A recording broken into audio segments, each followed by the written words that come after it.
তথ্য ও সম্প্রচার মন্ত্রী জহিরুদ্দিন স্বপন বলেছেন, অন্তর্নিহিত মানবিক গুণাবলী ও নেতৃত্বের কারণে ব্যাপক প্রতিকূলতা সত্ত্বেও প্রধানমন্ত্রী তারেক রহমান আজকের এই অবস্থানে এসেছেন। এই অভিজ্ঞতা তাকে আগামীর চ্যালেঞ্জ মোকাবেলায় সহায়তা করবে। সকালে রাজধানীর শিল্পকলা একাডেমিতে তারিখ চয়ন সম্পাদিত অবিসংবাদিত তারেক রহমান বইয়ের মোড়ক উন্মোচন অনুষ্ঠানে তথ্য ও সম্প্রচার মন্ত্রী এসব কথা বলেন। অনুষ্ঠানে সংস্কৃতি বিষয়ক প্রতিমন্ত্রী আলী নেওয়াজ মাহমুদ খৈয়াম, ঢাকা বিশ্ববিদ্যালয়ের এমিরিটাস অধ্যাপক ড আফম ইউসুফ হায়দার, শিল্পকলা একাডেমির মহাপরিচালক রেজা উদ্দিন স্ট্যালিন এবং বইটির সম্পাদক ও কলকাতায় বাংলাদেশ উপ হাইকমিশনের প্রেস সচিব তারিখ চয়ন বক্তব্য রাখেন।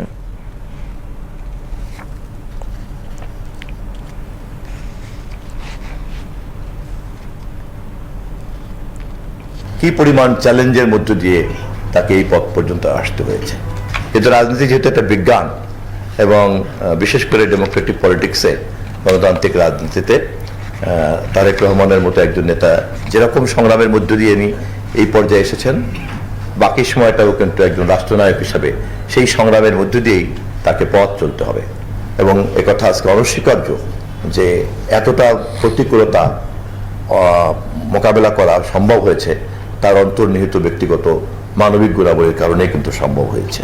তারেক রহমান ইতিমধ্যে প্রমাণ করেছেন সেই ব্যক্তিগত মানবিক গুণাবলী আছে, যেই গুণাবলী দিয়ে তিনি এই ধরনের একটা পিচ্ছিল এবং একটা অগ্নিঝরা পথে পার করে এখানে এসেছেন এবং বাকি সময়টাও তার পিচ্ছিল থাকবে।